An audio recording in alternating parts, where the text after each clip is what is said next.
Offer തട്ടിപ്പ് കേസിൽ police പ്രതി ചേർത്ത മുൻ കോൺഗ്രസ് നേതാവ് ലാലി വിൻസെന്റ് മുൻകൂർ ജാമ്യം തേടി ഹൈക്കോടതിയെ സമീപിച്ചു. തന്നെ തെറ്റായി പ്രതി ചേർത്തതാണെന്നും അഭിഭാഷക എന്ന നിലയ്ക്ക് നിയമോപദേശം നൽകുക മാത്രമാണ് ചെയ്തതെന്നും ലാലി വിൻസെന്റ് ചൂണ്ടിക്കാട്ടുന്നു.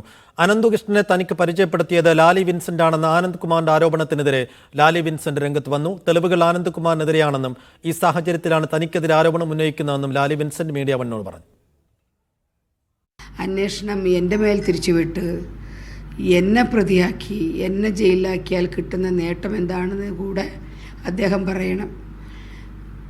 അദ്ദേഹമാണ് പ്രതിയാകേണ്ടയാൾ എന്നാണ് അദ്ദേഹത്തിൻ്റെ അക്കൗണ്ടുകൾ സൂചിപ്പിക്കുന്നത് എന്ന് പോലീസിനറിയാം. അക്കൗണ്ടുകൾ കഥ പറയില്ല, സത്യം പറയും.